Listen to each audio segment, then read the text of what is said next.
I sat in that small room with the flickering light above and watched him say the words like he was ordering lunch. We're letting you go. Found someone who'll do your job for half what we pay you. Economics. You understand. Wade had this way of talking where he'd say something cruel and then smile, like the smile would make it okay. He did it now.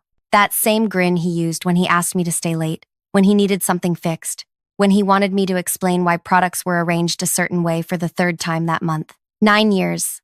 I'd given this place 9 years. When I started, the warehouses were a disaster. Products thrown wherever there was space. Summer items buried under winter stock in July. Suppliers threatening to stop working with us because orders kept getting messed up. Nobody wanted the inventory position because it looked impossible. I took it because I needed the job. Single mom, 2 kids, bills that didn't care about my feelings. Those first 6 months, I worked until midnight most nights. I learned every product we carried, where it came from, how fast it moved, which suppliers were reliable and which ones needed constant follow-up. I figured out that seasonal items needed to rotate through different zones based on timing.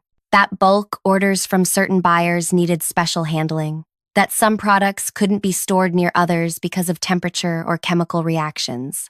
I built spreadsheets that tracked everything. Not fancy, just functional. I color-coded zones in each warehouse. I created a rotation system that made sense. I negotiated with suppliers until they trusted us again. It took 2 years before everything ran smooth. After that, it just worked. Products flowed in and out. Numbers balanced. Suppliers stopped complaining. The previous director used to say I made it look easy. Then Wade showed up. 2 years ago, he transferred from another location. Corporate gave him the division. He had a business degree from some university and used words like optimize and streamline in every meeting. He never asked me how the system worked, never wanted to learn the details. He just wanted reports that made him look good when he talked to his superiors. Get me the numbers for last quarter. I need a breakdown by category. Make a summary I can present. I did it. Every time. Because that was my job. But Wade had this attitude, like the work just happened by magic, like anyone could do what I did. He'd tell people at meetings, the inventory basically runs itself now. Very simple system. It wasn't simple. It was 9 years of knowledge packed into routines that looked simple because I'd made them that way. My name is Darby. I'm 41. I've worked since I was 16. I know what work is supposed to look like. You show up, you do what needs doing, you solve problems, you go home. This job meant something to me, not because I loved warehouses or inventory management, but because I'd built something that worked, because suppliers knew my name, because when something went wrong, I could fix it, because my kids had food and a place to live and Christmas presents. Wade didn't see any of that. He saw a salary line he could cut. We've already hired your replacement, he said, still smiling. Starts Monday. You've got until end of day to clear out your things and transition your duties. Transition? I said. To who? You said he starts Monday. Today is Thursday. Write down what he needs to know. Shouldn't take long. You've always said the system is straightforward. I never said that. He said that. But arguing wouldn't change anything. Wade had already decided, probably weeks ago. This conversation was just a formality. Fine, I said. His smile faltered. I think he expected me to beg, to cry maybe, to ask for another chance. I didn't give him that.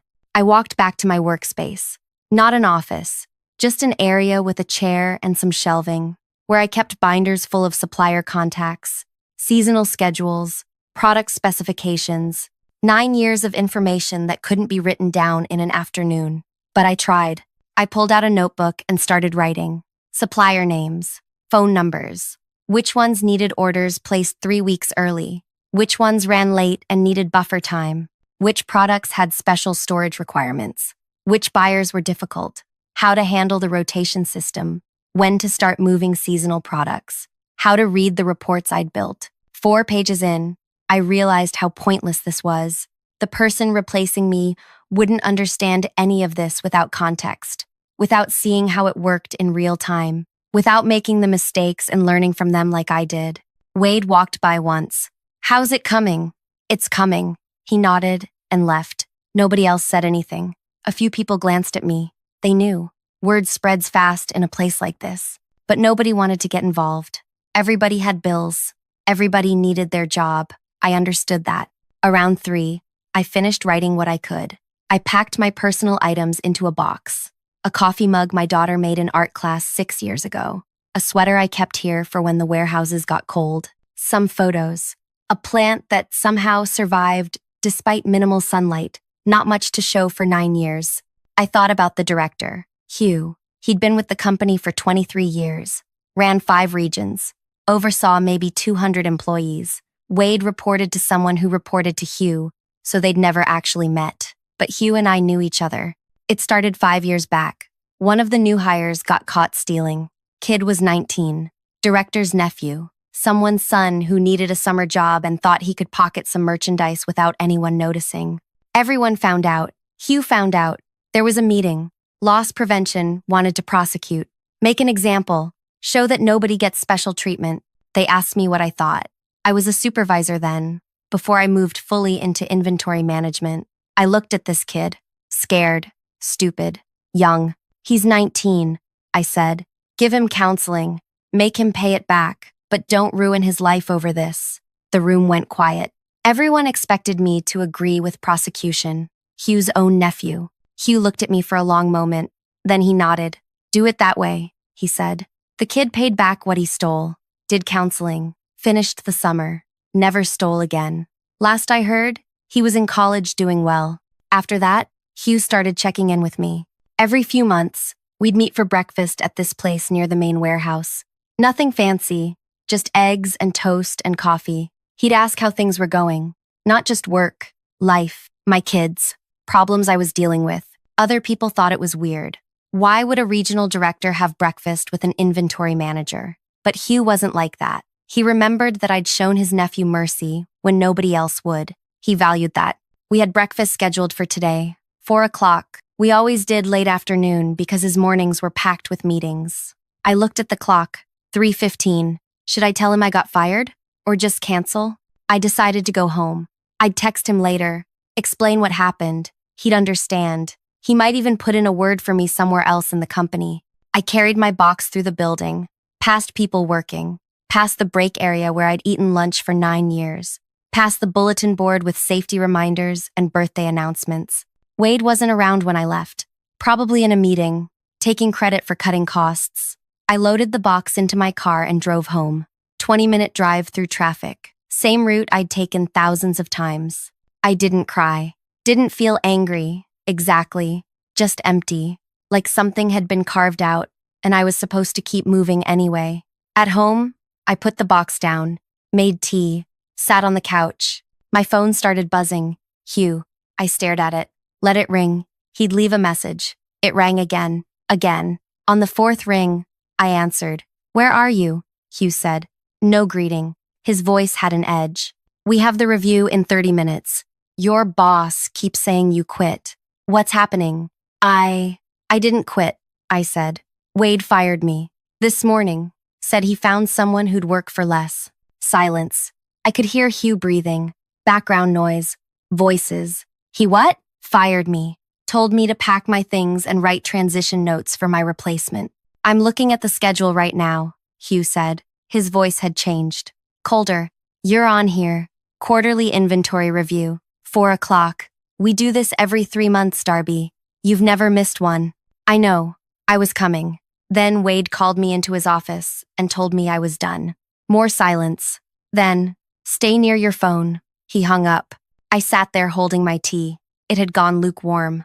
Outside, I could hear kids playing. Someone mowing a lawn. Normal sounds. Normal day for everyone else. My phone buzzed. Text from Hugh. What's your boss's direct number? I sent it. Then I waited. 20 minutes passed. I tried not to imagine what was happening. Hugh calling Wade. Wade realizing he'd made a massive mistake. But what could Hugh do? Wade was management. He had authority to hire and fire within his division. My phone rang. Unknown number. Hello? Darby, this is Pauline from HR. I'm calling about a termination that was processed today under your employee number. Can you confirm you met with Wade Brennan this morning? Yes. And he informed you of termination? Yes. Did he provide documentation? Severance information? No. He just told me to pack my things. I heard typing. I see. And did he cite performance issues? Disciplinary actions? He said they found someone cheaper. More typing. Longer this time. Okay, thank you. Someone will contact you shortly. She hung up. I felt something then. Not hope, exactly, but something. An hour later, Wade called. I almost didn't answer, but curiosity won. Darby. His voice sounded different. Tight, like he was forcing the words out. There's been a misunderstanding. We need you back. Immediately. I said nothing. There was a communication issue with HR. Your termination wasn't properly authorized. We need you to return tomorrow morning. When? What happened to your better candidate? I said. That fell through. Look, this was a mistake. We value your contributions. You're essential to operations. Essential. He'd never used that word before. Never used any word that suggested I mattered. The director wants the inventory reports, Wade continued. For the review. You have all the data. Nobody else can pull it together in time. Nobody else. Because he'd fired the person who knew how. I'll think about it, I said. Darby, please. I need an answer now. We have obligations. Contracts. The quarterly review is critical for regional planning. You didn't care about that this morning. I made an error in judgment. It happens. But we can fix this. Come back. We'll discuss a raise.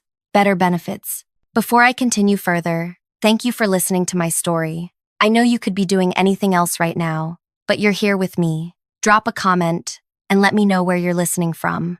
I'd love to know this story is reaching people everywhere. Now, let me tell you what happened next. I didn't go back that day, or the next. I let Wade sit with his mistake. Hugh called me that evening. I want you to understand what's happening, he said. I didn't fire Wade. I'm not transferring him. I'm doing something else. What? Promoting him. Effective immediately. He's personally responsible for all 3 warehouses. Direct oversight. No support staff. No transition period. Every decision goes through him. Every mistake falls on him. And he needs to produce the quarterly reports you usually handle. By himself. I didn't know what to say. He told corporate anyone could do your job, Hugh continued. So now he gets to prove it. He wanted to cut costs? Fine. He can manage the system himself and save your salary. Hugh, that system took me 9 years to build. He doesn't know how it works. I know. He's about to learn that. What about the warehouses? The operations? They'll survive. Might get messy for a while. But Wade made a decision that affects my region. He eliminated someone critical without consulting me, without understanding what he was losing. That has consequences. After Hugh hung up, I felt strange. Not happy, exactly. Not satisfied. Just aware that something had shifted. Wade called me 6 more times that night. I didn't answer. The next day, I got a call from someone at the main warehouse. Trent. He worked shipping. Hey, is this Darby? Listen, I know you're not here anymore, but we have a problem. There's a shipment of winter gear that needs to go out today, and nobody knows where it's stored. Your boss is tearing through Zone C, but I'm pretty sure that's summer inventory. It's in Zone A, I said. Back corner, yellow labels. Thank you. He's been looking for 2 hours. Trent hung up. 20 minutes later, another call. Different warehouse. Supplier delivery came in wrong. Products they didn't order. Nobody knew who to contact to fix it. I walked them through it. Then another call. And another. Wade's voice got more desperate each time. Please. Everything's chaos. Nothing's where the reports say it should be. Suppliers are calling about missed orders. The replacement you mentioned? He quit. Walked out after 4 hours. Said the job was nothing like I described. What did you describe? Data entry. Simple inventory tracking. I didn't know it was this complex. You made it look easy. That word again. Easy. You never asked how it worked, I said. You just wanted it to work. I'm asking now. Come back. Name your price. I thought about it. Going back. Taking the raise. Returning to something familiar. But I'd spent 9 years building a system for someone who didn't value it, who thought I was replaceable, who smiled while he fired me. No, I said. Darby, please. The regional review is in 2 days. Hugh is demanding full reports, supplier analyses, zone efficiency breakdowns, product movement tracking. I don't even know what half of that means. You should have learned when you had the chance.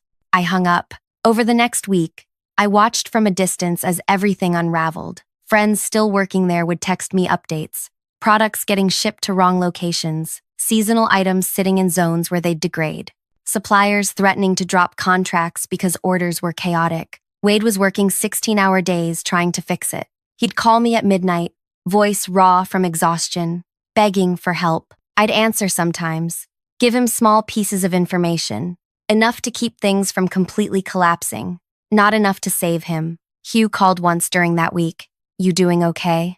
"Yeah.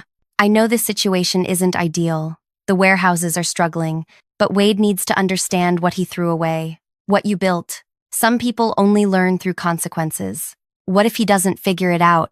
Then we'll make other arrangements. But that's not your problem anymore. You gave 9 years. You don't owe us anything else." He was right. I didn't. I started applying to other positions, different companies, different industries, places where inventory management mattered, where experience counted for something.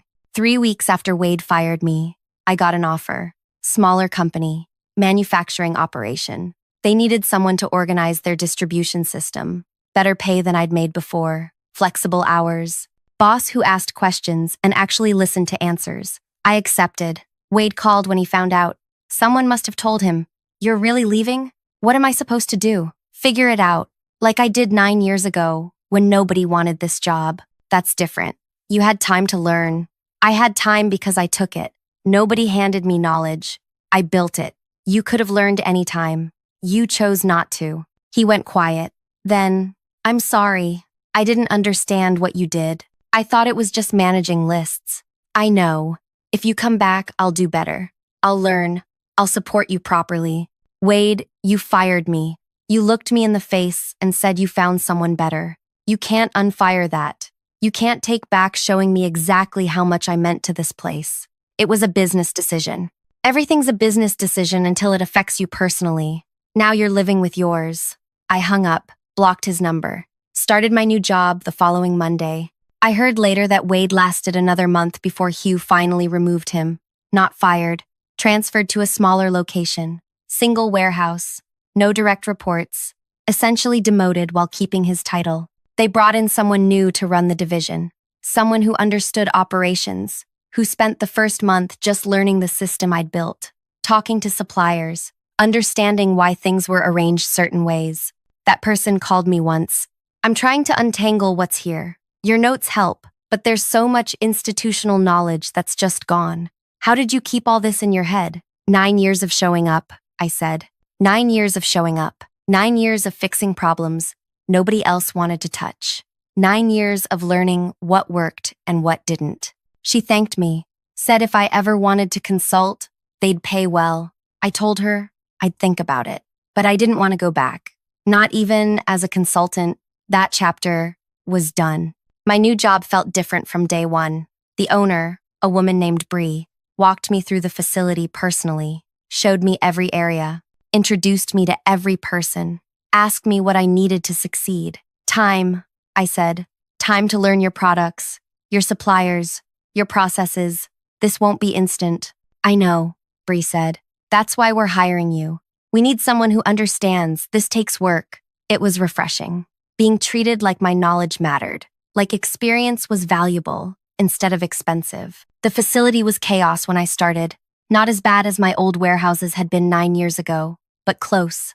Products scattered, no clear organization system, suppliers frustrated by constant ordering mistakes. I'd seen this before. I knew how to fix it. I started the same way I had years earlier, learning every product, talking to everyone who worked there, understanding the flow, where things came from, where they needed to go. What slowed the process down? Took me 3 months to build a working system, color-coded zones, rotation schedules, supplier relationships rebuilt, reports that actually tracked what mattered.